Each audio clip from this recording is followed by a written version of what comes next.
ملي كنت ساليت القرايه مشينا سافرنا لعند جدي في الصيف العروبيه شي عامين دابا. ومشات معايا واحد صاحبتي اللي انا وياها عشرة ديال بصح.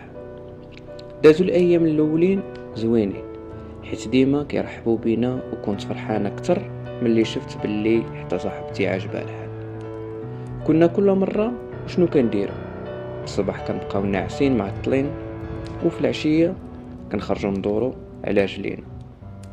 وديك البلاصه كنتي الا بعدتي شويه كتلقى واحد الغابه حداك، وفيها بحال شكل ديال الجبال صغار. راكم عارفين المنظر كيفاش ديال العربيه.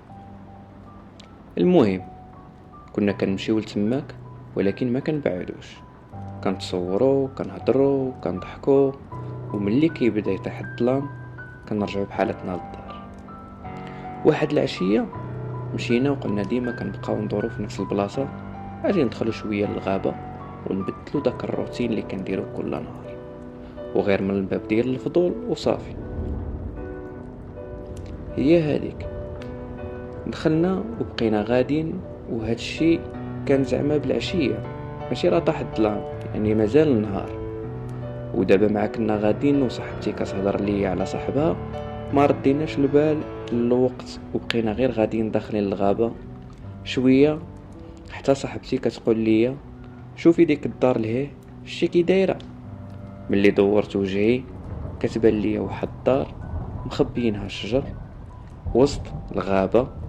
في العاده انا كنخاف من هادشي، ولكن في داك الوقيته وبكثرة ما كان داك المنظر غريب ومعاي صاحبتي بغيت نقرب ليها ونعرف شنو فيها وشنو كاين تماك.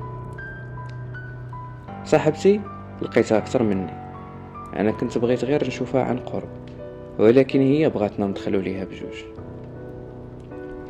ملي قربنا لتماك كان صعيب باش تدخل. علاش؟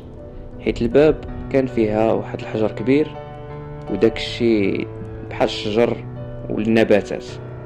المهم حاولنا حتى دخلنا بزز، ولكن ملي دخلنا تصدمنا. علاش؟ حيت من برا كتبان الدار مهجوره، ولكن من الداخل كتبان نقيه شويه، ماشي نقيه بزاف، نقيه شويه يعني فيها بنادم عايش. ولكن ملي كتقارنها مع الحاله ديالها على برا كتجيك داكشي غريب وماشي تلتم. المهم صاحبتي مشات حلات واحد الباب ديال واحد البيت، وانا مشيت لجهه الصالون، وقالت لي باللي باين هذا هو بيت النعاس. انا ما لحقتش بيه، بقيت كندور هي في الدار. ملي وصلت لجهه الصالون تماك بقيت انا بوحدي، وبدات كطلع معايا شويه ديال الخلعه، وبديت كنرجع هادشي مع راسي وكنقول شنو كنديرو حنا هنايا. حنا جوج بنات في الدار ديال شي حد ما عرفناهاش، واش بصح مهزوره ولا الناس ساكنين فيها وسط الغابه، ولا كان شي واحد هنا كيقتل بنادم، ولا كانت مسكونه. المهم داروا لي بزاف ديال الحوارات في دماغي وما عرفت ما ندير. المهم واحد شويه قرب يطيح الليل، عيطت على صاحبتي. المره الاولى ما سمعتنيش، والمره الثانيه ما سمعتنيش، حتى المره الثالثه عاد خرجت وهي كتضحك بواحد الطريقه هستيريه. قلت ليها يلا بركي ما هاد الضحك الباسل، حيت تخبعات وخلعاتني. صافي غير خرجنا من تماك، تمينا راجعين للجهه ديال الدار وكنهضروا على منين جاتنا هاد الشجاعه كلها باش ندخلوا لديك الدار. المهم رجعنا الحمد لله بخير وعلى خير، ما وقع لنا حتى شي حاجه. ملي سولتني الوالده ديالي فين تعطلنا، قلت ليها باللي غير كنا كندورو وصافي. البلاصه اللي كنت كنعس فيها في دار جدي جا حداها واحد الشرجم، ومع الحكم باننا في الصيف كنت كنخلي داك الشرجم محلول على قبل الصاد باش يدخل شويه ديال البرد. ديك الليله ملي نعست حليت عينيا ولقيت راسي ما قادراش نتحرك. بديت كنحاول نغوت باش يسمعني شي واحد ويفيقني. عينيا بوحدهم اللي كيدوروا وكنحس بيهم، وكان انا اللي كنتحكم فيهم.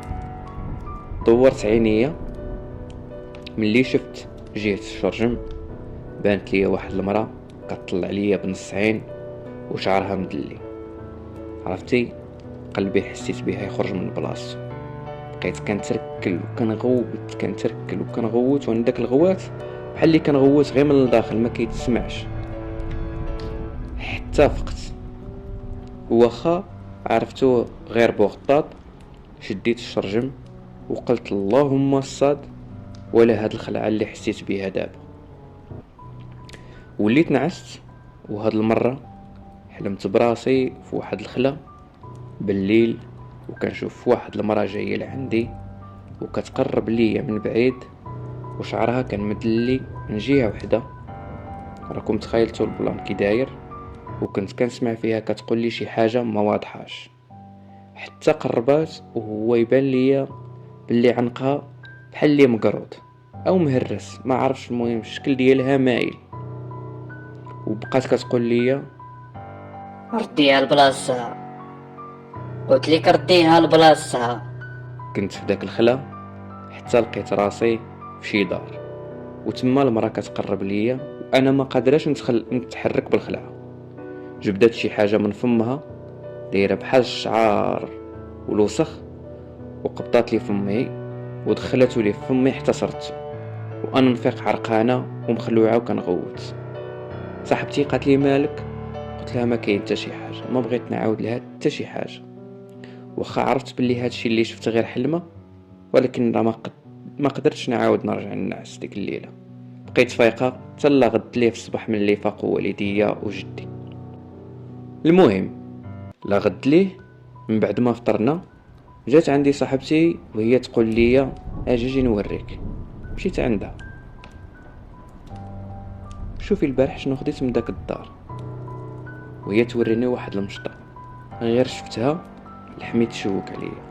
اول حاجه طاحت لي في بالي هو داكشي اللي شفت البارح في الليل وداك المراه. مشيت ديك الساعات عند جداتي، بديت كنهضر معاها وكندور لها في الهضره حتى قلت لها جداتي هذيك الدار اللي في وسط الغابه كتعرفيها؟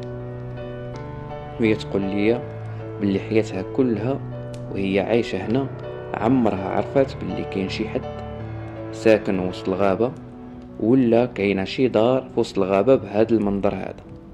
قالت لي عندك تكونوا مشيتي ودخلتي لها؟ قلنا لا جدات حنا شفناها من البعيد ورجعنا حقا. ديك الساعات جريت صاحبتي وقلت لها باللي خصها تلوح ديك المشطه وفعلا لاحتها.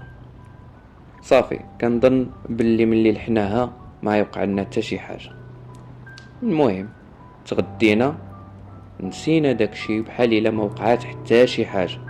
بقينا تماك شي سيمانه هكاك عاد رجعنا للدار.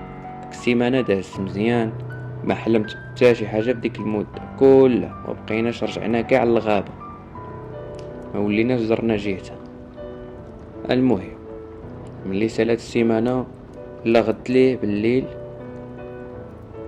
بدنا الطريق ورجعنا للدار. وصلنا صاحبتي لدارهم ومشينا لدارنا.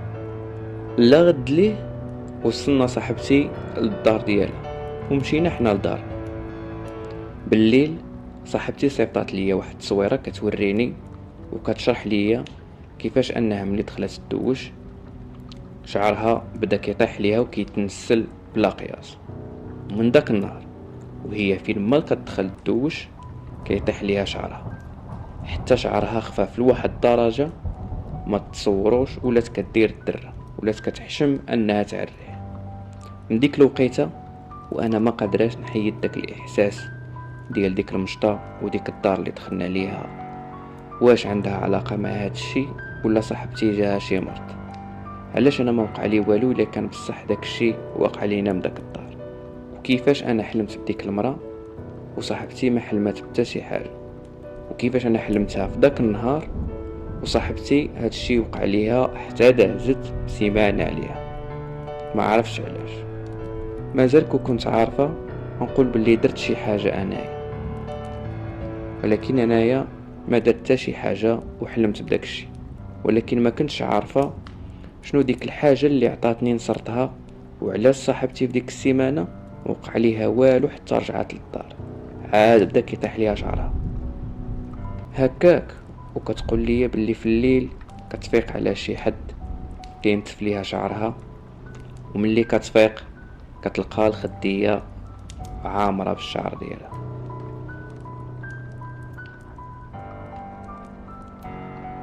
عندكم شي تفسير لهاد القصة؟ خليو لي الكومونتيرات ديالكم باش يقراها صاحب القصة. تهلاو فراسكم، الى قصة واحدة اخرى ان شاء الله.